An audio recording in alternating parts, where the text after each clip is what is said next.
Trust ರಿಜಿಸ್ಟರ್ನ chairman doctor Ramesh Shetty, ಶ್ರೀಯುತ ಕುಸುಮಾಕರ ಶೆಟ್ಟಿ, ಪ್ರತಾಪ್ ಚಂದ್ರ ಶೆಟ್ಟಿ, ಶ್ರೀಯುತ ಭರತ್ ಶೆಟ್ಟಿ. ಎಸ್ ಆಕರ್ಷಕ ಪಥಸಂಚಲನದ ಮೇಲೆ ನಮ್ಮ ವಿದ್ಯಾರ್ಥಿಗಳು ಪಂಚ ಮಹಾಭೂತಗಳಲ್ಲಿ ಒಂದಾದ ನವರೂಪದ ಅಮೃತ ಅಥವಾ ನಾಮಾಂಕಿತ ತಂಡ ತನ್ನ ಪಾಲಿನ ಗೌರವದ ವಂದನೆಯನ್ನ ಅತಿಥಿ ಗಣ್ಯರಿಗೆ ಸಲ್ಲಿಸಿಕೊಂಡು ಭವಿಷ್ಯದ ದಾರಿದೀವಿಗೆಯಾಗಲಿ ಎನ್ನುವಂತಹ ಆಶಾವಾದದ ಮೇಲೆ ಅತಿಥಿ ಗಣ್ಯರಿಗೆ ತಮ್ಮ ಪಾಲಿನ ಗೌರವದ ವಂದನೆಯನ್ನ ಸಲ್ಲಿಸಿಕೊಂಡು ಸಾಗಿ ಬರುತ್ತಿರುವ ವಿದ್ಯಾರ್ಥಿಗಳು ಗೌರವದ ವಂದನೆಯನ್ನು ಅತಿಥಿ ಗಣ್ಯರಿಗೆ ಸಲ್ಲಿಸಿಕೊಂಡು ಸಾಗಿ ಬರುತ್ತಿದ್ದಂತೆ ಅವರನ್ನು ಅನುಸರಿಸಿಕೊಂಡು ಸಾಗಿ ಬರುತ್ತಿದ್ದಾರೆ. ಮಾನವನ ಜೀವನಕ್ಕೆ ಬಹಳ ಅವಶ್ಯವಾದ ಮನುಷ್ಯ ತಿನ್ನುವ ಆಹಾರ ತಯಾರಿಯಿಂದ ಹಿಡಿದು ದೇಹದ ನಿರ್ದಿಷ್ಟ ಉಷ್ಣಾಂಶದ ಸಮತೋಲನದವರೆಗೆ ಅತ್ಯವಶ್ಯವಾಗಿ ಬೇಕಾದ ಪಂಚಭೂತಗಳಲ್ಲಿ ಒಂದಾದ ಈಗ್ನೇಸ್ ನಾಮಾಂಕಿತ ತಂಡ ತನ್ನ ಪಾಲಿನ ಗೌರವದ ವಂದನೆಯನ್ನ ಅತಿಥಿ ಗಣ್ಯರಿಗೆ ಸಲ್ಲಿಸಿಕೊಂಡು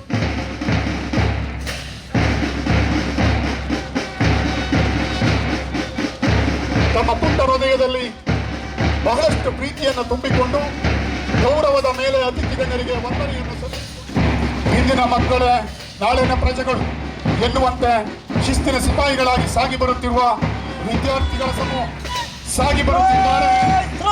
ಸ್ಪರ್ಶ, ರೂಪ, ರಸ ಹಾಗೂ ಗಂಧವುಳ್ಳ ಅತ್ಯಂತ ಸ್ಥೂಲ ರಚನೆಯನ್ನು ಹೊಂದಿ ಪಂಚ ಮಹಾಭೂತಗಳಲ್ಲಿ ಒಂದಾಗಿ ತನ್ನ ಕಕ್ಷೆಯಲ್ಲಿ ಸೂರ್ಯನನ್ನು ಸುತ್ತುತ್ತಾ ಸಮಸ್ತ ಜೀವ ಸಂಕುಲಗಳ ಆಶ್ರಯ ತಾಣವಾಗಿರುವ ತರ ನಾಮಾಂಕಿತ ತಂಡ ತನ್ನ ಪಾಲಿನ ಗೌರವದ ವಂದನೆಯನ್ನು ಅತಿಥಿ ಗಣ್ಯರಿಗೆ ಸಲ್ಲಿಸಿಕೊಂಡು ಸಮೃದ್ಧಿಯ ಸಂಕೇತವಾದಂತಹ ಹಸಿರು ಬಣ್ಣದ ಸಮವಸ್ತ್ರದ ಮೇಲೆ ಅತಿಥಿ ಗಣ್ಯರಿಗೆ ಗೌರವದ ವಂದನೆಯನ್ನು ಸಲ್ಲಿಸಿಕೊಂಡು ಸಾಗಿ ಬರುತ್ತಿರುವಂತಹ ವಿದ್ಯಾರ್ಥಿಗಳು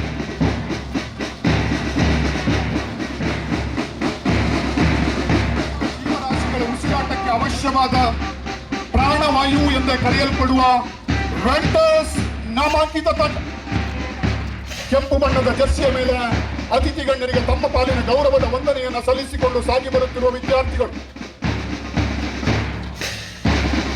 ವಿದ್ಯಾರಣ್ಯ ವಿದ್ಯಾಸಂಸ್ಥೆಯ ಹೆಮ್ಮೆಯ ವಿದ್ಯಾರ್ಥಿಗಳು ಈ ದಿನ ಶಿಸ್ತಿನಿಂದ ಇಟ್ಟ ಒಂದೊಂದು ಹೆಜ್ಜೆ ಮುಂದಿನ ಭವಿಷ್ಯದ ಮೆಟ್ಟಿಲುಗಳಾಗಲಿ ಎನ್ನುವಂತಹ ಆಶಾವಾದವನ್ನ ತಮ್ಮ ಪುಟ್ಟ ಹೃದಯದಲ್ಲಿ ತುಂಬಿಕೊಂಡು ಸಾಗಿ ಬರುತ್ತಿರುವ ವಿದ್ಯಾರ್ಥಿಗಳು ಆ ಬಳಿಕದಲ್ಲಿ ಸಾಗಿ ಬರ್ತಾ ಇದ್ದಾರೆ ಸುಲ್ತಾನ್ ಪದವಿ ಪೂರ್ವ ಕಾಲೇಜ್. ಕಳೆದ ವರ್ಷವಷ್ಟೇ ಆರಂಭಗೊಂಡಂತಹ ಸುಲ್ತಾನ್ ದಾಖಲ ನೀಡುತ್ತಿಲ್ಲ. ಅದಾಗಲೇ ಸಾಕಷ್ಟು ದಾಖಲಾತಿಯನ್ನು ಕಂಡುಕೊಂಡಿರುವಂತಹ ಸುಲ್ತಾನ್ ವಿಜ್ಞಾನ ಹಾಗೂ ವಾಣಿಜ್ಯ ವಿಭಾಗವನ್ನು ಹೊಂದಿದ್ದು ಉತ್ತಮವಾದಂತಹ ಸ್ಪರ್ಧಾತ್ಮಕ ಪರೀಕ್ಷೆಗಳ ತರಬೇತಿಯನ್ನು ನೀಡುತ್ತಾ ಸಾಗಿ ಬಂದಿದೆ. ಪದವಿ ಪೂರ್ವ ಕಾಲೇಜಿನ ವಿದ್ಯಾರ್ಥಿಗಳು ತಮ್ಮ ಬರ್ತಾ ಇದ್ದಾರೆ. ನಮ್ಮ ಸಂಸ್ಥೆಯ ಹೆಮ್ಮೆಯ ವಿದ್ಯಾರ್ಥಿಗಳು ಪಥಸಂಚಲನದ ಮೇಲೆ ಅಂತೆಯೇ 24-25ನೇ ಸಾಲಿನ ವಾರ್ಷಿಕ ಕ್ರೀಡಾಕೂಟ ಕೂಡ ಅತ್ಯಂತ ವೈಭವಯುತವಾಗಿ ಸಾಗಿ ಬರ್ತಾ ಇದೆ. ಯಾವುದೇ ಜಿಲ್ಲಾ ರಾಜ್ಯ ಮಟ್ಟದ ಕ್ರೀಡಾಕೂಟಕ್ಕೆ ಕಮ್ಮಿ ಇಲ್ಲದಂತೆ ಆಕರ್ಷಕವಾಗಿ ಉದ್ಘಾಟಿಸಿಕೊಳ್ತಾ ಇದ್ದಾರೆ. Sujnan educational trust registered Kundapura ಇದರ ಅನುಭವವನ್ನು ಹೊಂದಿರುವಂತಹ ಡಾಕ್ಟರ್ ರಮೇಶ್ ಶೆಟ್ಟಿ ಅವರು ಸುಜ್ಞಾನ್ ಎಜುಕೇಶನಲ್ ಟ್ರಸ್ಟ್ನ ಚೇರ್ಮನ್ ಆಗಿ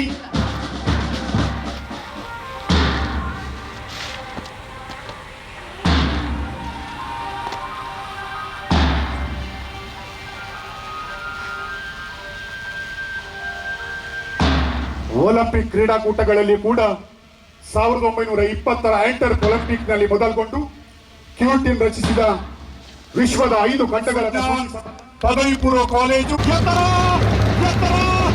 ಎತ್ತರಕ್ಕೆ ಸಾಗಿ ಬರ್ತಾ ಇದ್ದಾರೆ. ಹಾಗೆ ಕ್ರೀಡಾ ಜ್ಯೋತಿಯನ್ನು ಹೊತ್ತು ತರ್ತಾ ಇದ್ದಾರೆ. ನಮ್ಮ ಹೆಮ್ಮೆ, ನಮ್ಮ ಸಂಸ್ಥೆಯ ಹೆಮ್ಮೆಯ ವಿದ್ಯಾರ್ಥಿ, ಸತತವಾಗಿ 3 ಬಾರಿ ರಾಜ್ಯ ಮಟ್ಟಕ್ಕೆ ಆಯ್ಕೆಗೊಂಡ ಪ್ರಕೃತಿ, ಅವಳೊಂದಿಗೆ ಪೃಥ್ವಿ 100 ಮೀಟರ್ ಓಟದಲ್ಲಿ CBSE ವಿಭಾಗದ ರಾಜ್ಯ ಮಟ್ಟಕ್ಕೆ ಆಯ್ಕೆ. ಗುರುರಾಜ್ ಪೂಜಾರಿ ಅವರಲ್ಲಿ ವಿನಂತಿಸಿಕೊಳ್ತಾ ಇದ್ದಾವೆ ನಮ್ಮ ಕ್ರೀಡಾ ಜ್ಯೋತಿಯನ್ನ ತೆಗೆದುಕೊಂಡು ಸಾಗಿ ಬಂದು ಮತ್ತೆ ವಿದ್ಯಾರ್ಥಿಗಳಿಗೆ ಹಸ್ತಾಂತರಿಸುವಂತೆ ಕ್ರೀಡಾಳುಗಳ ಮುಖಾಂತರವಾಗಿ ಮತ್ತೆ ಕ್ರೀಡಾ ಜ್ಯೋತಿ ಆ ಭಾಗದಲ್ಲಿ ಬೆಳಬೇಕಿದೆ. ಅಂತಾರಾಷ್ಟ್ರೀಯ ಕ್ರೀಡಾಪಟು ಗುರುರಾಜ ಪೂಜಾರಿಯರ ಅಮೃತ ಹಸ್ತವನ್ನ ಸ್ಪರ್ಶಿಸಿಕೊಂಡಿದ್ದ ಜ್ಯೋತಿ ಹಲವಾರು ದೇಶಗಳಲ್ಲಿ ಸಂಚರಿಸಿ ಹಲವಾರು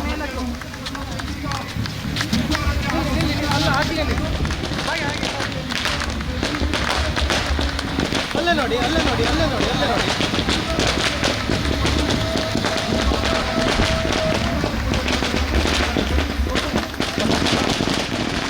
ಇರುವಂತೆ ಸುಜ್ಞಾನ್ ಎಜುಕೇಶನ್ ಟ್ರಸ್ಟ್ನ ಸುಜ್ಞಾನ್ PU ಕಾಲೇಜು ಮತ್ತು ವಿದ್ಯಾರಣ್ಯ ಇಂಗ್ಲಿಷ್ ಮೀಡಿಯಂ ಸ್ಕೂಲ್ನ ಆನ್ಯುವಲ್ ಅಥ್ಲೆಟಿಕ್ ಮೀಟ್ನಲ್ಲಿ ನಾವು ಇವತ್ತು ಸೇರಿದ್ದೇವೆ. ಈ ಒಂದು ಕಾರ್ಯಕ್ರಮವನ್ನ ಉದ್ಘಾಟನೆ ಮಾಡಬೇಕು. ಉದ್ಘಾಟನೆ ಮಾಡುವುದರ ಮೂಲಕ ಮಕ್ಕಳಿಗೆ ಒಂದು ಒಳ್ಳೆ ಮೆಸೇಜ್ ಅನ್ನು ಕೊಡಬೇಕು ಮತ್ತೆ ಮಕ್ಕಳನ್ನ ಇನ್ಸ್ಪೈರ್ ಮಾಡಬೇಕು ಅನ್ನೋ ದೃಷ್ಟಿಯಿಂದ ಇವತ್ತು ನಮ್ಮ ಮುಂದೆ ವೇದಿಕೆ ಮೇಲೆ ಆಸೀನರಾಗಿದ್ದಾರೆ ಕೋಟಾ ಶ್ರೀನಿವಾಸ್ ಪೂಜಾರಿ ಸರ್ ಅವರು. ನಿಮ್ಗೆಲ್ರಿಗೂ ಗೊತ್ತಿದೆ, ಈ ಕರ್ನಾಟಕದಲ್ಲಿ ಕೇವಲ ಪ್ರಾಮಾಣಿಕತೆ, ಸತ್ಯ ಮತ್ತು ಸರಳತೆಯಿಂದ ಉನ್ನತವಾದ ಸ್ಥಾನಕ್ಕೆ ಏರಿರುವ ವ್ಯಕ್ತಿಗಳಲ್ಲಿ ಮುಂಚೂಣಿಯಲ್ಲಿ ನಿಲ್ಲುವಂತ ವ್ಯಕ್ತಿ ಯಾರು ಕೇಳಿದ್ರೆ ಕೋಟಾ ಶ್ರೀನಿವಾಸ್ ಪೂಜಾರಿ ಅವರು. ಯಾವುದೇ ಭ್ರಷ್ಟಾಚಾರ ಇಲ್ಲದೆ, ಯಾವುದೇ ಲಾಬಿ ಇಲ್ಲದೆ, ತನ್ನ ಒಂದು ಪ್ರಾಮಾಣಿಕ ವ್ಯಕ್ತಿತ್ವದ ಮೂಲಕ ಈ ಎತ್ತರದ ಸ್ಥಾನಕ್ಕೆ ಹೋಗಿದ್ದಾರೆ. ಇವತ್ತು ನಿಮ್ಮ ಮುಂದೆ ಕೋಟಾ ಶ್ರೀನಿವಾಸ್ ಪೂಜಾರಿ ಅವರು ಯಾಕೆ ಬಂದು ಕುಳಿತುಕೊಂಡು ಎಕ್ಸಾಂಪಲ್ ಆಗ್ತಾರೆ ಅಂತ ಕೇಳಿದ್ರೆ, ಕೋಟಾ ಶ್ರೀನಿವಾಸ್ ಪೂಜಾರಿ ಅವರು ನಮ್ಮದೇ ಹತ್ತಿರದ ಕೋಟದಲ್ಲಿ ಒಂದು ಸಾಮಾನ್ಯ ಕುಟುಂಬದಲ್ಲಿ ಜನಿಸಿರುವಂತಹ ವ್ಯಕ್ತಿ. ಗ್ರಾಮ ಪಂಚಾಯತ್ ಸದಸ್ಯರಾಗಿ, ತಾಲೂಕ್ ಪಂಚಾಯತ್ ಸದಸ್ಯರಾಗಿ, ಜಿಲ್ಲಾ ಪಂಚಾಯತ್ ಚುನಾವಣೆಯಲ್ಲಿ ಸ್ಪರ್ಧಿಸಿ, ವಿಧಾನ ಪರಿಷತ್ ಸದಸ್ಯರಾಗಿ, ಹೀಗೆ ಹಂತ ಹಂತವಾಗಿ ಕರ್ನಾಟಕದ ರಾಜಕೀಯದ ಮೆಟ್ಟಿಲುಗಳನ್ನು ಏರಿ ಇವತ್ತು ಡಿಲ್ಲಿಯಲ್ಲಿ ಕುಳಿತು ನಮ್ಮ ಲೋಕಸಭಾ ಕ್ಷೇತ್ರವನ್ನ ಪ್ರತಿನಿಧಿಸ್ತಾ ಇದ್ದಾರೆ. ಕೋಟಾ ಶ್ರೀನಿವಾಸ್ ಪೂಜಾರಿ ಅವರು ಈ ಹಿಂದೆ ಕೂಡ ನಮ್ಮ ಸಂಸ್ಥೆ ಬಗ್ಗೆ ಅಪಾರವಾದ ಒಂದು ಕಾಳಜಿಯನ್ನ ಇಟ್ಕೊಂಡವರು. ನಾವು ಸ್ಟೇಟ್ ಲೆವೆಲ್ ವಾಲಿಬಾಲ್ ಪಂದ್ಯಾಟವನ್ನ ಹಮ್ಮಿಕೊಂಡಾಗ ಅವರ ಬ್ಯುಸಿ ಶೆಡ್ಯೂಲ್ ನಲ್ಲೂ ಕೂಡ ಎಲ್ಲ ಅಧಿಕಾರಿಗಳನ್ನ ಕರೆದು ಸುಜ್ಞಾನ್ ಎಜುಕೇಶನ್ ಟ್ರಸ್ಟ್ ನವರು ಒಂದು ಕಾರ್ಯಕ್ರಮವನ್ನ ಮಾಡ್ತಾ ಇದ್ದಾರೆ. ನಮ್ಮ ಎಲ್ಲ ಇಲಾಖೆಗಳಿಂದ ಅವರಿಗೆ ಸಹಕಾರ ಸಿಗಬೇಕು ಅಂತ ಹೇಳಿ ಕುಂದಾಪುರದಲ್ಲಿ ಒಂದು ಮೀಟಿಂಗ್ ಅನ್ನ ಮಾಡಿ ನಮ್ಮನ್ನ ಹುರಿದುಂಬಿಸಿದವರು. ಆಗಾಗ ನಮ್ಮ ಸಂಸ್ಥೆ ಮೇಲೆ ಕಾಳಜಿಯಿಂದ ನಮ್ಮನ್ನ ಹುರಿದುಂಬಿಸ್ತಾ ಇರ್ತಾರೆ. ಇವತ್ತು ಈ ಕಾರ್ಯಕ್ರಮಕ್ಕೆ ಉದ್ಘಾಟಕರಾಗಿ ಆಗಮಿಸಿದ್ದಾರೆ. ಸರ್, ತಮಗೆ ಸುಜ್ಞಾನ್ PU ಕಾಲೇಜಿನ ಪರವಾಗಿ, ವಿದ್ಯಾರಣ್ಯ ಆಂಗ್ಲ ಮಾಧ್ಯಮ ಶಾಲೆಯ ಪರವಾಗಿ, ನನ್ನೆಲ್ಲ ಪ್ರೀತಿಯ ಮುದ್ದು ಮಕ್ಕಳ ಪರವಾಗಿ ಪ್ರೀತಿಪೂರ್ವಕವಾಗಿ ಸ್ವಾಗತಿಸ್ತಾ ಇದ್ದೇನೆ. ಸಂಸ್ಥೆಯ ಅಧ್ಯಕ್ಷರು ಪುಷ್ಪಗುಚ್ಛವನ್ನು ನೀಡಿ ಸ್ವಾಗತಿಸಬೇಕಾಗಿ ಕೇಳಿಕೊಳ್ತಾ ಇದ್ದೇನೆ. ವಿದ್ಯಾರ್ಥಿಗಳೇ, ಮುಖ್ಯ ಅತಿಥಿಗಳಾಗಿ ಆಗಮಿಸಿದವರು ಗುರುರಾಜ್ ಪೂಜಾರಿ ಅವರು. ಇವರು ಕೂಡ ನಿಮ್ಗೆ ರೋಲ್ ಮಾಡೆಲ್. ಇವರು ಕೂಡ ಚಿತ್ತೂರಿನ ಒಂದು ಜೆಟ್ಟು ಅನ್ನುವ ಒಂದು ಸಾಮಾನ್ಯ ವಿಲೇಜಿನಲ್ಲಿ ಜನಿಸಿ ನಾನು ಕಾಮನ್ವೆಲ್ತ್ ಆಡಬೇಕು, ಅಂತಾರಾಷ್ಟ್ರೀಯ ಕ್ರೀಡಾಪಟು ಆಗಬೇಕು ಅನ್ನುವ ಕನಸನ್ನ ಕಂಡು SDM ಕಾಲೇಜಿನಲ್ಲಿ ಪದವಿ, ನಮ್ಮ ಸಂಸ್ಥೆಯ ಬಗ್ಗೆ ಒಳಿತನ್ನ ಸದಾ ಬಯಸುವಂತ ವ್ಯಕ್ತಿ. ಇವತ್ತು ಈ ಕಾರ್ಯಕ್ರಮದ ಅಧ್ಯಕ್ಷತೆಯನ್ನು ವಹಿಸಿ ಕುರಿತು ಕನಸನ್ನ ಸದಾ ಕಾಣ್ತಾ ಅದರ ಯಶಸ್ವಿ ನನ್ನ ಸ್ನೇಹಿತ ವಿನ್ ಆಗೋದು ಇಂಪಾರ್ಟೆಂಟ್ ಅಲ್ಲ, ಪಾರ್ಟಿಸಿಪೇಷನ್ ಅನ್ನೋದು ತುಂಬಾ ಇಂಪಾರ್ಟೆಂಟ್. ಹಿರಿಯರು ಹೇಳಿದಾಗೆ ಸೋಲೆ ಗೆಲುವಿನ ಸೋಪಾನ. ಹಾಗಾಗಿ ಸ್ಪೋರ್ಟ್ಸ್ ಮ್ಯಾನ್ಶಿಪ್ ಅಲ್ಲಿ ಇವತ್ತಿನ ಎಲ್ಲ ಕ್ರೀಡಾಕೂಟಗಳಲ್ಲಿ ನೀವು ಭಾಗವಹಿಸಿ ಜಯ ನಿಮ್ದಾಗ್ಲಿ, ಜಯ ಆಗ್ಲಿಲ್ಲ ಅಂತ ಹೇಳಿದ್ರು ನಿರಾಶೆಗೊಳ್ಬೇಡಿ ಅನ್ನುವ ಒಂದು ಸಂದೇಶವನ್ನು ಕೊಡ್ತಾ ನಿಮ್ಮನ್ನು ಕೂಡ ಈ ಒಂದು ಕಾರ್ಯಕ್ರಮಕ್ಕೆ ಪ್ರೀತಿಪೂರ್ವಕವಾಗಿ ಸ್ವಾಗತಿಸ್ತಾ ನನ್ನ ಮಾತನ್ನು ಮುಗಿಸ್ತಾ ಇದ್ದೇನೆ. ರಾವಿಯಾ ಶೆಟ್ಟಿ. ನಾವು ಕ್ರೀಡಾ ನಿಯಮಗಳಿಗೆ ಅನುಗುಣವಾಗಿ ತೀರ್ಪುಗಾರರ ತೀರ್ಮಾನಕ್ಕೆ ಬದ್ಧರಾಗಿ ನಿಜವಾದ ಕ್ರೀಡಾ ಮನೋಭಾವದಿಂದ ಭಾಗವಹಿಸಿ ಕ್ರೀಡೆಯ ಸಂಸ್ಥೆಯ ಹಾಗೂ ಹೆತ್ತವರ ಹಿರಿಮೆಯನ್ನು ಎತ್ತರಿಸುವೆವು ಎಂದು ಈ ಮೂಲಕ ಪ್ರತಿಜ್ಞೆ ಮಾಡುತ್ತೇವೆ. ಆತ್ಮೀಯರೇ, ಕೀರ್ತಿಯನ್ನು ಎತ್ತರಕ್ಕೆ ಮೇಲೇರಿಸಿದವರು ಅವರನ್ನ ಕ್ರೀಡಾಕೂಟದ ಮುಖ್ಯ ಅತಿಥಿಗಳು. ಶಿಕ್ಷಣವನ್ನ ಚಿತ್ತೂರಿನಲ್ಲಿಯೂ, ಪ್ರೌಢ ಮತ್ತು ಪದವಿ ಪೂರ್ವ ಶಿಕ್ಷಣವನ್ನ ಶ್ರೀ ಮೂಕಾಂಬಿಕಾ ವಿದ್ಯಾಸಂಸ್ಥೆ ಕೊಲ್ಲೂರಿನಲ್ಲಿಯೂ ಮುಗಿಸಿ ತಮ್ಮ ಪದವಿ ಶಿಕ್ಷಣವನ್ನ SDM ಉಜಿರೆಯಲ್ಲಿ ಮುಗಿಸಿರ್ತಾರೆ. ಎಳವೆಯಲ್ಲಿಯೇ ಕ್ರೀಡಾಸಕ್ತಿಯನ್ನು ಹೊಂದಿರುವ ಇವರು ಶಾಲಾ ಕಾಲೇಜು ದಿನಗಳಲ್ಲಿಯೇ ಕ್ರೀಡಾ ಸಾಧನೆಯನ್ನ ಮೆರೆಯುತ್ತಾ ಬಂದವರು. ಜೊತೆಗೆ ರಾಷ್ಟ್ರೀಯ ಮಟ್ಟದಲ್ಲಿ ವೇಟ್ ಲಿಫ್ಟಿಂಗ್ ವಿಭಾಗದಲ್ಲಿ ಹಲವಾರು ಚಿನ್ನ, ಬೆಳ್ಳಿ, ಕಂಚಿನ ಪ್ರಶಸ್ತಿ. Guwahati gold medal in senior commonwealth weight lifting championship held at Penang, Malaysia. Bronze medal in senior commonwealth weight lifting championship held at. ವೇದಿಕೆಯಲ್ಲಿರುವ ಗಣ್ಯರನ್ನ ವಿನಂತಿಸಿಕೊಂಡು, ಗುರುರಾಜ ಪೂಜಾರಿ ಅಂತಾರಾಷ್ಟ್ರೀಯ ಕ್ರೀಡಾಪಟು, ಕಾಮನ್ವೆಲ್ತ್ನ ಬೆಳ್ಳಿ ಹಾಗೂ ಕಂಚಿನ ಪದಕ ವಿಜೇತ ಕ್ರೀಡಾಳು, ನಮ್ಮ ದೇಶದ ಹೆಮ್ಮೆ, ನಮ್ಮ ಊರಿನ ಹೆಮ್ಮೆ, ನಮ್ಮ ತಾಲೂಕಿನ ಹೆಮ್ಮೆ, ನಮ್ಮ ಚಿತ್ತೂರಿನ ಹೆಮ್ಮೆ ಶ್ರೀಯುತ ಗುರುರಾಜ ಪೂಜಾರಿ ಅವರನ್ನ ಬಹಳ ಪ್ರೀತಿ ಮತ್ತು ಧನ್ಯವಾದಗಳು ಸರ್. ಇವತ್ತಿನ ಸಾಮಾನ್ಯವಾಗಿ ನಾವೆಲ್ಲ ಈ ಕ್ರೀಡಾಕೂಟದ ಬಗ್ಗೆ ಬಹಳ ಪ್ರೀತಿಯಿಂದ, ಅಭಿಮಾನದಿಂದ, ಹೆಮ್ಮೆಯಿಂದ, ಗೌರವದಿಂದ ಇಲ್ಲಿ ಸೇರಿ ಈ ಕಾರ್ಯಕ್ರಮವನ್ನು ಭಾಳ ಉದ್ಘಾಟನೆ ಮಾಡಿದ್ದೇವೆ. ಬಿಸಿಲಿನ ಪ್ರಖರತೆ ತುಂಬ ಇರುವುದರಿಂದಾಗಿ ಸಂಜೆವರೆಗೆ ನೀವೆಲ್ಲರೂ ಕೂಡ ಕ್ರೀಡಾಕೂಟದಲ್ಲಿ ಭಾಗವಹಿಸಬೇಕಾದಂಥ ಜವಾಬ್ದಾರಿ ಇರೋರು. ನಮ್ಮ ಗುರುರಾಜರು ಇಡೀ ರಾಷ್ಟ್ರದಲ್ಲಿ ಒಂದು ಸಾಮಾನ್ಯ ಹಳ್ಳಿಯಿಂದ ಬೆಳೆದು ರಾಷ್ಟ್ರ ಮಟ್ಟದಲ್ಲಿ, ಅಂತಾರಾಷ್ಟ್ರೀಯ ಮಟ್ಟದಲ್ಲಿ ಭಾಳ ಎತ್ತರದ ಸಾಧನೆಯನ್ನು ಮಾಡಿ ಏಕಲವ್ಯ ಪ್ರಶಸ್ತಿಯನ್ನು ಪಡೆದದ್ದು ನೋಡಿದರೆ ಈ ಕ್ರೀಡೆಗೆ ಎಷ್ಟು ಶಕ್ತಿ ಇದೆ ಅನ್ನೋದು ನಮಗೆ ಅರಿವಾಗುತ್ತೆ. ಈ ಸಾಧನೆ ಅನ್ನೋದು ಒಬ್ಬರ ಸೊತ್ತಲ್ಲ ಅಂಥೇಳಿ ಅನೇಕ ಸಾರಿ ನಾವೆಲ್ಲ ಮಾತಾಡ್ತೇವೆ. ನಾನು ತುಂಬ ಸಣ್ಣವನಿದ್ದಾಗ ಸಾಮಾನ್ಯ ನನ್ನ ಹುಟ್ಟಿನ ಆಸುಪಾಸಿನಲ್ಲಿ ಹಿಲೇರಿ ಮತ್ತು ತೇನ್ ಸಿಂಗ್ರು ಎವರೆಸ್ಟ್ ಶಿಖರವನ್ನು ಏರ್ತಾರೆ ಅನ್ನೋ ಸುದ್ದಿ. ಜಗತ್ತು ರೋಮಾಂಚನಗೊಂಡಿತ್ತು ಎವರೆಸ್ಟ್ ಶಿಖರವನ್ನು ಏರಿದಂಥ ಹಿಲೇರಿ ಮತ್ತು ತೇನ್ ಸಿಂಗ್ರ ಬಗ್ಗೆ. ಅವತ್ತಿನ ಮಾಧ್ಯಮದವರು, ಆವಾಗ ಎಲೆಕ್ಟ್ರಾನಿಕ್ ಮೀಡಿಯಾ ಇರಲಿಲ್ಲ, ಎವರೆಸ್ಟ್ ಏರಿ ಬಂದಂಥ ತೇನ್ ಸಿಂಗ್ನನ್ನು ಮತ್ತು ಹಿಲೇರಿಯನ್ನು ಭೇಟಿಯಾದಂಥ ಮಾಧ್ಯಮದವ್ರು ಕೇಳ್ತಾರೆ, ನೀವು ಎವರೆಸ್ಟ್ ಶಿಖರವನ್ನು ಏರಿದ್ರಲ್ಲ, ನಿಮಗೇನು ಅನಿಸುತ್ತೆ ಅಂತೇಳಿ. ಆಗ ತೇನ್ ಸಿಂಗ್ ಹೇಳಿದಂತೆ, ನಾನೊಬ್ಬ ಕುರಿ ಕಾಯುವವನ ಮಗ, ನನ್ನ ತಾಯಿ ಜೀಜಾ ಇಲ್ಲಿ ಕುರಿ ಕಾಯಲಿಕ್ಕೋಸ್ಕರ ನನ್ನ ಕರ್ಕೊಂಡು ಬರ್ತಾಯಿದ್ಲು. ಆವಾಗ ನನ್ನ ಅಮ್ಮ ಹೇಳ್ತಾ ಇದ್ಲು, ಮಗು, ಎಲ್ಲ ಬೆಟ್ಟಗಳನ್ನು ಎಲ್ಲರೂ ಏರಿದ್ದಾರೆ, ಆದರೆ ಎವರೆಸ್ಟ್ ಅನ್ನುವಂಥ ಬೆಟ್ಟ ಇದೆಯಲ್ಲ, ಅದನ್ನು ಇಲ್ಲಿಯವರೆಗೆ ಯಾರೂ ಏರಿಲ್ಲ, ನನ್ನ ಮಗನಾಗಿ ನೀನು ಏರಬೇಕು ಅಂತ ಹೇಳ್ತಾ ಇದ್ಲು. ಅವತ್ತಿಂದ ಬೆಟ್ಟದ ಒಂದೊಂದೇ ಮೆಟ್ಟಲನ್ನು ಏರ್ತಾ ಏರ್ತಾ ಕಡಿದಾದ ಶಿಖರಗಳನ್ನು ದಾಡ್ತಾ ಮನಸ್ಸೊಳಗೆ ಎಣಿಸ್ಕೊಂಡು ನಾನು ಇವತ್ತು ತನ್ನ 42ನೇ ವಯಸ್ಸಿನಲ್ಲಿ ಎವರೆಸ್ಟ್ ಶಿಖರವನ್ನು ಏರಿದ್ದೇನೆ. ಈ ಶ್ರಮ ಮತ್ತು ಈ ಕೀರ್ತಿ ಅವತ್ತು ನನ್ನನ್ನು ಮಾನಸಿಕವಾಗಿ ಬೆಳೆಸಿದಂಥ ನನ್ನ ತಾಯಿಗೆ ಸಲ್ಲಬೇಕು ಅಂಥೇಳಿ ತೇನ್ ಸಿಂಗ್ ಹೇಳ್ದ ಅಂಥೇಳಿ ಅವತ್ತಿನ ಮಾಧ್ಯಮಗಳು ವರದಿ ಮಾಡಿವೆ. ಹಾಗಾಗಿ ಈ ಕ್ರೀಡೆ ಅನ್ನೋದು ಮತ್ತು ಪ್ರದರ್ಶನ ಅನ್ನೋದು, ಸಾಧನೆ ಅನ್ನೋದು ಒಬ್ಬ ವ್ಯಕ್ತಿಗಳ ಸೊತ್ತಲ್ಲ. ಇವತ್ತು ಗೆದ್ದವರು ನಾಳೆ ಗೆಲುವನ್ನು ಶಾಶ್ವತವಾಗಿ ಇಟ್ಕೊಳ್ಬೇಕು. ಇವತ್ತು ಸೋಲು ಕಂಡವರು ಮತ್ತೊಮ್ಮೆ ಗೆಲುವನ್ನು ಹೇಗೆ ಅನ್ನೋದ್ರ ಬಗ್ಗೆ ನಿರಂತರವಾದ ಪರಿಶ್ರಮದ ಮೂಲಕ ಗುರಿಯನ್ನು ಮುಟ್ಟಬೇಕಾದಂಥ ಜವಾಬ್ದಾರಿಗಳ ಮಧ್ಯೆ ಇವತ್ತು ಈ ಸುಜ್ಞಾನ ಸಂಸ್ಥೆ ಈ ಕ್ರೀಡಾಕೂಟವನ್ನು ಏರ್ಪಡಿಸಿದೆ.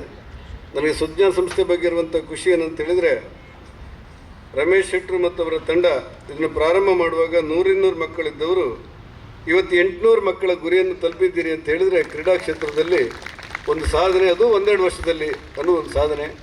ಹಾಗಾಗಿ ಮುಂದಿನ ಗುರಿಯನ್ನು ಇಟ್ಟುಕೊಂಡು ನೀವೆಲ್ಲ ಇವತ್ತಿನ ಕ್ರೀಡಾಕೂಟದಲ್ಲಿ ಯಾವ ರೀತಿ ಭಾಗವಹಿಸ್ತೀರೋ ಅದೇ ಮಾದರಿಯಲ್ಲಿ ಇಂದಲ್ಲ ನಾಳೆ ಇಡೀ ಉಡುಪಿ ಜಿಲ್ಲೆಯಲ್ಲಿ, ಕರ್ನಾಟಕದಲ್ಲಿ ಸುಜ್ಞಾನ ಸಂಸ್ಥೆ ಅನ್ನುವಂಥದ್ದು ಒಂದು ಮಾದರಿ ಶಿಕ್ಷಣ ಸಂಸ್ಥೆಯಾಗಿ ರೂಪುಗೊಳ್ಳಿ ಅನ್ನುವಂಥ ಹಾರೈಕೆಯೊಂದಿಗೆ ಈ ಕಾರ್ಯಕ್ರಮಕ್ಕೆ ಶುಭ ಹಾರೈಸ್ತೇನೆ. ನಮಸ್ಕಾರ, ಧನ್ಯವಾದ. ಕೂಡ ಸಾಧನೆಯ ಶಿಖರವನ್ನು ಏರುವಂತೆ ಪ್ರೇರಣಾದಾಯಕ ಮಾತುಗಳನ್ನು ಗುರುರಾಜ್ ಪೂಜಾರಿ, ಅಂತಾರಾಷ್ಟ್ರೀಯ ಕ್ರೀಡಾಪಟು, ಇವರು ನಮ್ಮ ವಿದ್ಯಾರ್ಥಿಗಳನ್ನು ಉದ್ದೇಶಿಸಿ ಕುಂದಾಪುರದಲ್ಲಿ Sujan PU college Edadi Matyadi English medium ಸ್ಕೂಲ್ನ ಆ್ಯನ್ಯುವಲ್ ಅಥ್ಲೆಟಿಕ್ ಮೀಟ್ ನಡೀತಾ ಇದೆ. ಇದರಲ್ಲಿ ನನ್ನನ್ನು ಕರೆಸಿ ಗೌರವಿಸಿದ್ದಕ್ಕೆ ಅವರಿಗೆ ಮೊದಲನೇದಾಗಿ ಅಭಿನಂದನೆ ಸಲ್ಲಿಸ್ತಾ, ಪ್ರೀತಿಯ ವಿದ್ಯಾರ್ಥಿಗಳೇ, ಕ್ರೀಡೆ ಕ್ಷೇತ್ರದಲ್ಲಿ ನೀವು ಮಿಂಚಬೇಕಿದ್ರೆ ನಿಮ್ಮ ಗುರಿ ಇರಬೇಕು, ಇನ್ನೊಂದು ಪರಿಶ್ರಮ, ಸತತ ಪರಿಶ್ರಮ ಇರಬೇಕು. ನಾನು ಒಂದು ಗ್ರಾಮೀಣ ಪ್ರದೇಶದಿಂದ ಬಂದರೂ ನನಗೆ SDM ಸಂಸ್ಥೆ ಅಲ್ಲಿನ ಅಧ್ಯಾಪಕರು ಆಗಿರ್ಬೋದು, ನನಗೆ ತರಬೇತುದಾರರಾಗಿರ್ಬೋದು, ಒಳ್ಳೆಯ ಒಂದು ಗುರಿಯನ್ನು ತೋರಿಸಿದರು. ಆ ನೆಲೆಯಲ್ಲಿ ನಾನು ತುಂಬ ಹಾರ್ಡ್ ವರ್ಕ್ ಮಾಡಿದ್ದೆ. ವರ್ಷದಲ್ಲಿ ನೀವು ಅಂದ್ಕೊಂಡಿರ್ಬೋದು, ನಾನು ವರ್ಷ ಪೂರ್ತಿ ಪ್ರಾಕ್ಟೀಸ್ ಮಾಡ್ತೀನಿ. ದಿನಕ್ಕೆ ಸಾಧಾರಣ 6-7 ಗಂಟೆ ದಿನಕ್ಕೆ ನನ್ನ ಪ್ರಾಕ್ಟೀಸ್ ಹೋಗ್ತದೆ. ಹಾಗೆ ಇದಕ್ಕೆ ಖರ್ಚು ತುಂಬ ಇರ್ತದೆ. ಸ್ಪೋರ್ಟ್ಸ್ ಮ್ಯಾನ್ಗೆ ಈಸಿ ಎಲ್ಲ ಹೇಳ್ಬೋದು, ಮೆಡಲ್ ಆದಮೇಲೆ ಎಲ್ಲ ಬೆನ್ನು ತಟ್ತಾರೆ. ಇದಕ್ಕೆ ತುಂಬ ಖರ್ಚಿರ್ತದೆ. ಒಂದು ಪ್ರೋಟೀನ್ ಆಗಿರ್ಬೋದು, ಸಪ್ಲಿಮೆಂಟ್ಸ್ ಆಗಿರ್ಬೋದು, ಡಯಟ್ ಅಂತ ಹೇಳ್ತಾರೆ, ಅದಕ್ಕೆಲ್ಲ ತುಂಬ ಖರ್ಚಿದೆ. ಈ ಖರ್ಚುಗಳನ್ನು ನಿಭಾಯಿಸಲಿಕ್ಕೆ ಗ್ರಾಮೀಣ ಪ್ರದೇಶದವರಿಗೆ ಸ್ವಲ್ಪ ಕಷ್ಟ ಆಗ್ತದೆ. ಇದಕ್ಕೆ ಇಂಥ ವಿದ್ಯಾಸಂಸ್ಥೆಗಳು ಸ್ವಲ್ಪ ಸಹಾಯ ಮಾಡಿದರೆ ಕ್ರೀಡಾಪಟುಗಳು ರಾಜ್ಯ ಅಲ್ಲ, ರಾಷ್ಟ್ರ ಅಲ್ಲ, ಅಂತಾರಾಷ್ಟ್ರೀಯ ಮಟ್ಟದಲ್ಲಿ ಭಾಗವಹಿಸಿ ಪದಕವನ್ನು ಗಳಿಸ್ತಾರೆ. ವಿದ್ಯಾರ್ಥಿಗಳೇ, ಕ್ರೀಡಾಕೂಟದಲ್ಲಿ ಇದೀಗ ಕರ್ನಾಟಕ ಸರ್ಕಾರ ಆಗಿರ್ಬೋದು, ಕೇಂದ್ರ ಸರ್ಕಾರ ಆಗಿರ್ಬೋದು, ಒಳ್ಳೊಳ್ಳೆ ಉದ್ಯೋಗ ಅವಕಾಶಗಳನ್ನು ನಿರ್ಮಿಸ್ತಾ ಇದೆ. ಕರ್ನಾಟಕದಲ್ಲಿ 3% ಮೀಸಲಾತಿಯನ್ನು ಇಟ್ಟಿದ್ದಾರೆ. ಪೊಲೀಸ್ ವಿಭಾಗದಲ್ಲಿ ಅಥವಾ ಎಲ್ಲ ಗೌರ್ಮೆಂಟ್ ಉದ್ಯೋಗದಲ್ಲಿ 2% ಹಾಗೂ 3% ಅಂತ ಇಟ್ಟಿದ್ದಾರೆ. ಅದನ್ನು ಸದುಪಯೋಗ ಪಡಿಸ್ಕೊಳ್ಳಿ. ನಿಮಗೆ ಯಾವುದು ಕ್ರೀಡಾಕೂಟದಲ್ಲಿ ಅಂದರೆ ಕ್ರೀಡೆಯಲ್ಲಿ ಭಾಗವಹಿಸುವಾಗ ನಿಮ್ಮ ಸೋಲು ಮತ್ತು ಗೆಲುವನ್ನು ನೋಡಬೇಡಿ, ನಿಮ್ಮ ಪಾರ್ಟಿಸಿಪೇಷನ್ ಮಾಡಿ. ಸೋತು ಒಂದಿನ ನೀವು ಗೆಲ್ತೀರಾ. ಗೆದ್ದವನು ಬೀಗ್ಬೋದು ಅವನು ಸೋತಿದ್ದಾನಂತ, ಸೋತವನು ಸೋತು ಒಂದಿನ ಗೆಲ್ತಾನೆ ಅಂತ ನಿಮ್ಮ ಪರಿಶ್ರಮವನ್ನು ಯಾವಾಗಲೂ ಇರಲಿ ಅಂತ ಹೇಳ್ತಾ ವಿದ್ಯಾರ್ಥಿಗಳಿಗೆ ಮತ್ತೊಮ್ಮೆ ಈ ಕಾರ್ಯಕ್ರಮಕ್ಕೆ ನನ್ನನ್ನು ಕರೆಸಿಕೊಂಡಿದ್ದಕ್ಕೆ ಅಭಿನಂದನೆ ಸಲ್ಲಿಸ್ತಾ thank you one and all. ಹಾಗೂ ವಿದ್ಯಾರಣ್ಯ ಇಂಗ್ಲಿಷ್ ಮೀಡಿಯಂ ಸ್ಕೂಲ್ ಇದರ ಆ್ಯನ್ಯುವಲ್ ಅಥ್ಲೆಟಿಕ್ ಮೀಟನ್ನು ಉದ್ಘಾಟಿಸಿರುವಂತಹ ನಮ್ಮ ಗೌರವಾನ್ವಿತ ಸಂಸದರಾದಂತಹ ಕೋಟ ಶ್ರೀನಿವಾಸ್ ಪೂಜಾರಿ ಅವರೇ, ಭಾರತ ದೇಶದ ಹೆಮ್ಮೆಯ ಕ್ರೀಡಾಪಟು ನಮ್ಮ ಊರಿನ ಗುರುರಾಜ್ ಪೂಜಾರಿ ಅವರೇ, ಟ್ರಸ್ಟ್ನ ಅಧ್ಯಕ್ಷರಾದಂತಹ ಡಾಕ್ಟರ್ ರಮೇಶ್ ಶೆಟ್ಟಿ ಅವರೇ, ಮಿತ್ರರಾದಂತಹ ಭರತ್ ಶೆಟ್ಟಿ ಅವರೇ, ವೇದಿಕೆ ಮೇಲಿರುವಂತಹ ಕುಸುಮಾಕರ್ ಶೆಟ್ಟರೆ ಹಾಗೂ ನಮ್ಮ ಶಾಲೆಯ ಪ್ರಾಂಶುಪಾಲರೇ, ಪ್ರೀತಿಯ ವಿದ್ಯಾರ್ಥಿಗಳೇ, ಎಲ್ಲರಿಗೂ ಪ್ರೀತಿಪೂರ್ವಕ ನಮಸ್ಕಾರ. ಮೊದಲನೇದಾಗಿ ಒಂದು ಮಾತನ್ನು ಹೇಳಲೇಬೇಕು. ಈ ಒಂದು ಗಾಂಧಿ ಮೈದಾನದಲ್ಲಿ ಇವತ್ತು ಬೆಳಿಗ್ಗೆ ಒಬ್ಬರು ವಾಕಿಂಗ್ ಬಂದವರು ಇಲ್ಲಿನ ವ್ಯವಸ್ಥೆಯನ್ನು ನೋಡಿ ಕಾಲ್ ಮಾಡಿದರು. ಬಹಳಷ್ಟು ಕಾರ್ಯಕ್ರಮಗಳಾಗ್ತಾ ಇರ್ತದೆ, ಕ್ರೀಡಾಕೂಟ ಇರ್ಬೋದು, ಬೇರೆ ಬೇರೆ ಕಾರ್ಯಕ್ರಮ. ಆದರೆ ನಿಮ್ಮ ಸುಜ್ಞಾನ್ ಎಜುಕೇಷನ್ ಟ್ರಸ್ಟ್ನ ಯಾವುದೇ ಕಾರ್ಯಕ್ರಮ ಕೂಡ ಪ್ರತಿಯೊಂದು ಸಂಸ್ಥೆಗಳಿಗಿಂತ ಭಿನ್ನವಾಗಿರ್ತದೆ. ಬಹಳಷ್ಟು ಅಚ್ಚುಕಟ್ಟಾಗಿ ಎಲ್ರಿಗೂ ಮಾದರಿ ಆಗ್ತದೆ ಅನ್ನುವಂತಹ ಮಾತನ್ನು ಇಲ್ಲಿನ ವ್ಯವಸ್ಥೆಯನ್ನು ನೋಡಿ ಹೇಳಿದರು. ಈ ಎಲ್ಲ ವ್ಯವಸ್ಥೆಗೆ ಪರಿಶ್ರಮವನ್ನು ಕೊಟ್ಟವರು ನಮ್ಮ ಫಿಸಿಕಲ್ ಎಜುಕೇಷನ್ ಡೈರೆಕ್ಟರ್ಸ್ ಇರ್ಬೋದು, ಸಂಸ್ಥೆಯ ಸಿಬ್ಬಂದಿಗಳಿರ್ಬೋದು ಹಾಗೂ ವಿದ್ಯಾರ್ಥಿಗಳು. ಅವರಿಗೆ ಮೊದಲನೇದಾಗಿ ನಾನು ಅಭಿನಂದನೆಯನ್ನು ಹೇಳಲಿಕ್ಕೆ ಬಯಸ್ತೇನೆ. ಹಾಗೆ ಈ ಕ್ರೀಡಾಕೂಟ ಅನ್ನುವಂತಹದ್ದು ಆ ಕ್ರೀಡೆಯಲ್ಲಿರುವಂತಹ ಶಕ್ತಿ ಏನು ಅನ್ನುವಂತಹದ್ದನ್ನು ನಮ್ಮ ಸಂಸದರು ಈಗಾಗಲೇ ಹೇಳಿದ್ದಾರೆ. ಈ ಕ್ರೀಡೆಯಲ್ಲಿ ಇವತ್ತಿನ ಒಂದು ಏನು ಕ್ರೀಡಾಕೂಟ ಉಂಟು ಅದರಲ್ಲಿ ಕೆಲವೇ ಜನರು ವಿಜಯಶಾಲಿಗಳಾಗಬಹುದು. ಆದರೆ ನೀವು ಗೆದ್ದಿರುವುದನ್ನು ಅಹಂಕಾರವಾಗಿ ತೆಗೆದುಕೊಳ್ಳದೆ ಸೋತವರು ಈ ಕ್ರೀಡೆಯಲ್ಲಿ ಸೋತರೂ ಕೂಡ ನಿಮ್ಮ ಜೀವನದಲ್ಲಿ ಗೆಲ್ಲಬೇಕು ಅನ್ನುವಂಥ ಹಠವನ್ನು ಇಟ್ಕೊಂಡು ಇವತ್ತಿನ ಕ್ರೀಡಾಕೂಟ ಆಗಲಿಲ್ಲ ಅಂತ ಹೇಳಿದ್ರೆ ಬರುವ ವರ್ಷದಲ್ಲಿ, ಇಲ್ಲ ಅಂತ ಹೇಳಿದ್ರೆ ಕ್ರೀಡೆಯಲ್ಲಿ ಆಗಲಿಲ್ಲ ಅಂತ ಹೇಳಿದ್ರೆ ನಿಮ್ಮ ವಿದ್ಯಾಕ್ಷೇತ್ರದಲ್ಲಿರ್ಬೋದು ಅಥವಾ ನಿಮ್ಮ ಜೀವನದಲ್ಲಿರ್ಬೋದು, ಈ ಕ್ರೀಡೆಯಲ್ಲಿ ನೀವು ಎಷ್ಟು ಛಲದಿಂದ ಹೋರಾಡ್ತೀರಿ ಅದನ್ನು ನಿಮ್ಮ ಜೀವನದಲ್ಲೂ ನೀವು ಅಳವಡಿಸಿಕೊಳ್ಳಿ ಅಂತ ಹೇಳ್ತಾ ಎಲ್ರಿಗೂ ಆಲ್ ದಿ ಬೆಸ್ಟ್ ಅಂತ ಹೇಳ್ತಾ ನನ್ನ ಮಾತನ್ನು ಮುಗಿಸ್ತೇನೆ. Thank you so much. ಬಿಸಿಲಿನ ತಾಪ ಹೆಚ್ಚಾಗಿದೆ, ಮಾತನಾಡುವ ಸಮಯ ಅಲ್ಲ, ನೀವು ಆಡುವ ಸಮಯ. ಆದರೆ ಎರಡು ಮಾತನಾಡಲಿಕ್ಕೆ ಇಷ್ಟಪಡ್ತೇನೆ. ಒಂದು, ನಿಮಗೆ ಸ್ಟೇಜ್ ಮೇಲಿರುವಂಥ ವ್ಯಕ್ತಿಗಳು ರೋಲ್ ಮಾಡೆಲ್. ನಮ್ಮ ಸಂಸದರು ಮಂಡಲ್ ಪಂಚಾಯತ್ ಮೆಂಬರಿಂದ ಹಿಡಿದು ಇವತ್ತು ಡಿಲ್ಲಿಯಲ್ಲಿ ಹೋಗಿ MP ಆಗಿದ್ದಾರೆ ಅಂದರೆ it's A great achievement. And ಅವರ ಒಂದು ಸಾಧನೆ ಅಥವಾ ಅವರ ಒಂದು ಹೋರಾಟದ ಬದುಕು ಹೇಗಿರ್ತದೆ ಅನ್ನೋದಕ್ಕೆ ಒಂದು ರೋಲ್ ಮಾಡೆಲ್. ಇಲ್ಲಿ ನಮ್ಮ ವಿದ್ಯಾರ್ಥಿಗಳು, ಇವತ್ತು ಇದ್ದ ವಿದ್ಯಾರ್ಥಿಗಳು ನಾಳೆ ನೀವು ರಾಜಕೀಯದಲ್ಲಿ ಯಾವುದೋ ಒಂದು ಹುದ್ದೆಯಲ್ಲಿ ಹೋಗ್ಬೋದು. ಮತ್ತು ಅಷ್ಟೇ ಒಂದು ಪ್ರಾಮಾಣಿಕ ನೆಲೆಯನ್ನು ಕಲ್ತ್ಕೊಳ್ಳಿಕ್ಕೆ ಒಂದು ಮಾದರಿ ಅಂತ ಹೇಳಲಿಕ್ಕೆ ನಾನು ಕೋಟ ಶ್ರೀನಿವಾಸ್ ಪೂಜಾರಿ ಅವರಿಗೆ ಧನ್ಯವಾದಗಳನ್ನು ಸಲ್ಲಿಸ್ತೇನೆ. ಇನ್ನೊಂದು ರೋಲ್ ಮಾಡೆಲ್ ಸ್ಪೋರ್ಟ್ಸ್.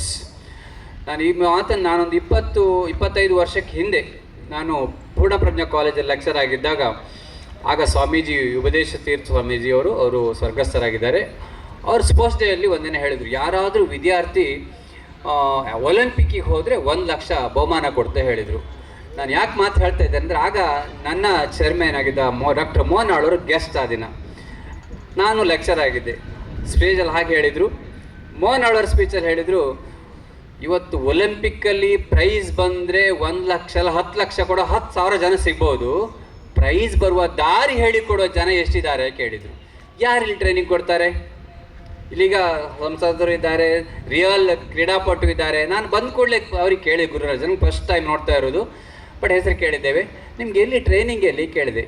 ಜಾರ್ಖಂಡ್, ಎಲ್ಲಿ ಛತ್ತೀಸ್ಗಢ ಹೇಳಿದರು. ಅಂದರೆ ನಾರ್ತ್ ಇಂಡಿಯಾದಲ್ಲಿ ಹೋಗಿ ಟ್ರೈನಿಂಗ್ ಆಗಬೇಕು, ಆ ವೆದರಿಗೆ ಸರಿಯಾಗಿ ನಮ್ಮ ಬಾಡಿಯನ್ನು ಡೆವಲಪ್ ಮಾಡಬೇಕು. ಮತ್ತು ಖರ್ಚು ಹೇಳಿದ್ರು, ಅವರೇ ಮಾತಾಡಿದರು. ಯಾಕಂದ್ರೆ ನಂಗೆ ಗೊತ್ತು, ಒಂದು ಸ್ಪೋರ್ಟ್ಸ್ ಒಬ್ಬ ಸ್ಪೋರ್ಟ್ಸ್ ಮ್ಯಾನ್ ಎಷ್ಟು ಸತತ ಖರ್ಚು ಮಾಡಬೇಕು, ಕೋಟಿಗಟ್ಟಲೆ ಖರ್ಚು ಮಾಡುವಂಥ ಇವೆಂಟ್ಸ್ ಆಗಿರ್ತದೆ, ಲಕ್ಷಗಟ್ಟಲೆ ಖರ್ಚು ಮಾಡಬೇಕಾಗುತ್ತೆ ಅವನೊಂದು ಒಲಿಂಪಿಕ್ ಹೋಗಬೇಕಿದ್ರೆ. ಅದಕ್ಕೆ ಪೂರಕವಾದ ಟ್ರೈನಿಂಗ್ ಬೇಕಾಗುತ್ತೆ.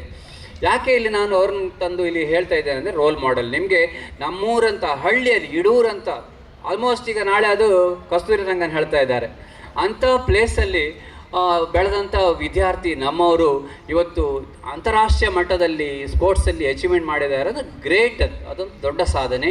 ಅದು ನಿಮಗೆ ರೋಲ್ ಮಾಡಲ್ ಆಗಬೇಕು. ನೀವು ಯಾರೋ ಒಂದು ವಿದ್ಯಾರ್ಥಿ ಯಾವುದೋ ಒಂದು ಫೀಲ್ಡಲ್ಲಿ, ಇವತ್ತು ನಮ್ಮದೊಂದು ಹುಡುಗಿ ಆಗ ಮಾತಾಡೋದು ಪ್ರಕೃತಿ ಅಂತ ರಾಷ್ಟ್ರ ಮಟ್ಟದಲ್ಲಿ ರಾಜ್ಯದಲ್ಲಿ ಚೆಸ್ ಆಡ್ತಾ ಇದ್ದಾಳೆ, ಇನ್ನು ನ್ಯಾಷನಲಿ ಆಡ್ಲಿಕ್ಕೆ ಹೋಗ್ತಾಳೆ. ಹಾಗೆ ಅದು ಒಂದು ಸಾಧನೆ. ಆ ರೀತಿಯಾದ ಸಾಧನೆ ನೀವು ಯಾರಾದರೂ ಹತ್ತಾರು ವಿದ್ಯಾರ್ಥಿಗಳು ಇಲ್ಲಿ ಬರ್ಬೋದು ಅನ್ನೋ ನಿಮ್ಮ ನಿಟ್ಟಿನಲ್ಲಿ ನಾವು ಇಂಥ ಕಾರ್ಯಕ್ರಮ ಮಾಡುವಾಗ ನಿಮಗೆ ರೋಲ್ ಮಾಡೆಲ್ ಇರುವಂಥ ವ್ಯಕ್ತಿಗಳನ್ನು ನಾವು ನಿಮಗೆ ಪರಿಚಯ ಮಾಡಿಕೊಡುವ ಉದ್ದೇಶವೇ ಅಷ್ಟೇ ಅಂತ ಹೇಳ್ತಾ, ನಮಗೆ ಇಲ್ಲಿ ಕ್ರೀಡಾಂಗಣ ಸಪೋರ್ಟ್ ಮಾಡಿದವರು ಕುಸುಮಾಕರ್ ಶೆಟ್ಟರು, ನಮ್ಮ ವಿದ್ಯಾರ್ಥಿಯ ಪಾಲಕರು. ತುಂಬ ಅನ್ಯೋನ್ಯವಾಗಿದ್ದೆವು. ಈ ಕ್ರೀಡಾಂಗಣ ನೋಡುವಾಗ ಖುಷಿ ಆಯ್ತು ನನಗೆ. ನಾನು ಆಳ್ವಾಸಲ್ಲಿ ಟ್ರ್ಯಾಕಲ್ಲಿ ನೋಡಿದವರು, ಅದರೊಟ್ಟಿಗಿದ್ದವರು. ಸಿಂಥೆಟಿಕ್ ಟ್ರ್ಯಾಕ್ ಇತ್ತು, ನಾನು ಹೇಳಿದೆ ಸಿಂಥೆಟಿಕ್ ಟ್ರ್ಯಾಕ್ ಮಾಡಿಸಿ ಅಂತ ಹೇಳಿದೆ.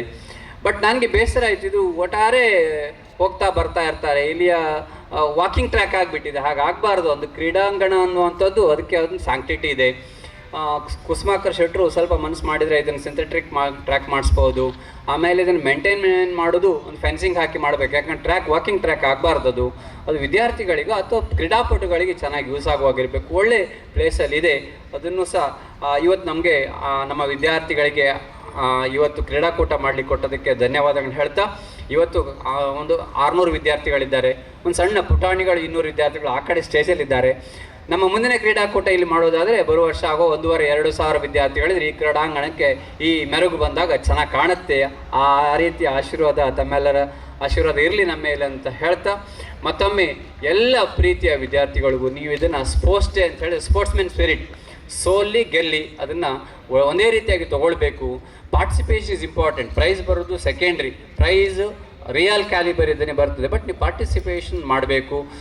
ನೀವು ಅದರಲ್ಲಿ ಸ್ಟ್ರಾಂಗ್ ಆಗಿ ಬದುಕಲ್ಲಿ ಬೆಳೀಲಿಕ್ಕಾಗುವಂಥ ವೇದಿಕೆ ಇದು ಸ್ಪೋರ್ಟ್ಸ್ ಅನ್ನುವಂಥದ್ದು ಅಂತ ತಿಳ್ಕೊಂಡು, ಮತ್ತೊಮ್ಮೆ ಎಲ್ಲರಿಗೂ ಈ ಆಯೋಜನೆ ಮಾಡಿದ ನಮ್ಮೆಲ್ಲ ಸಿಬ್ಬಂದಿ ವರ್ಗದವರಿಗೂ ಧನ್ಯವಾದಗಳನ್ನು ತಿಳಿಸ್ತಾ, ಮತ್ತೊಮ್ಮೆ ಎಲ್ಲರಿಗೂ ಪ್ರೀತಿಪೂರ್ವಕವಾಗಿ ನನ್ನ ಧನ್ಯವಾದಗಳು ತಿಳಿಸ್ತಾ ನನ್ನ ಮಾತನ್ನು ನೀಡುವ ಮಾತುಗಳನ್ನಾಡಿದ ಅಧ್ಯಕ್ಷ ಶಿಕ್ಷಣ ಶಿಕ್ಷಕರು ಆಗಮಿಸಿದ್ದಾರೆ. ಅವರು ವೇದಿಕೆಗೆ ಬಂದು ಅತಿಥಿಗಳಿಂದ ಪ್ರೀತಿಯ ಗುಲಾಬಿ ಪತ್ರವನ್ನಿತ್ತು ಅಭಿನಂದಿಸುವಲ್ಲಿ ವಿನಂತಿಸಿಕೊಳ್ತಾ ಇದ್ದೇವೆ. ದ್ವಿತೀಯದ ಬೆಳ್ಳಿಯ ಸಾಧನೆ ಮೇಲೆ ಆಹಾರ್, ದ್ವಿತೀಯದ ಬೆಳ್ಳಿಯ ಸಾಧನೆ ಸೆಕೆಂಡ್ ಪ್ಲೇಸ್ goes to ಆಹಾರ್.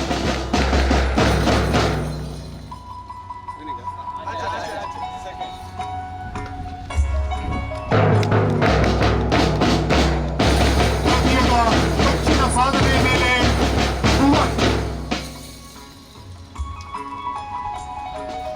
ಚಿನ್ನ, ಬೆಳ್ಳಿ, ಪ್ರಶಸ್ತಿ ಪತ್ರದ ಉಡುಗೊರೆ. ಅಭಿನಂದನೆಗಳು. ಹಾಗೆ ಅವರನ್ನು ಅಭಿನಂದಿಸಿದ ಮಾನ್ಯ ಕೋಟ ಶ್ರೀನಿವಾಸ ಪೂಜಾರಿ ಅವರಿಗೆ ತುಂಬ ಹೃದಯದ ಕೃತಜ್ಞತೆಗಳನ್ನು ಸಲ್ಲಿಸಿಕೊಳ್ತಾ ಇದ್ದಾರೆ.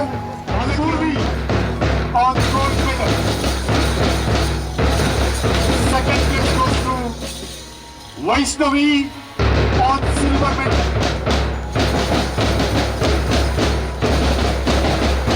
Third place goes to Advi on bronze medal. ಸಂಭ್ರಮಿಸಿದ. Congratulations winners. ಅಭಿನಂದನೆಗಳು. ಹಾಗೆ ಅವರನ್ನು ಅಭಿನಂದಿಸಿದ ಗುರುರಾಜ್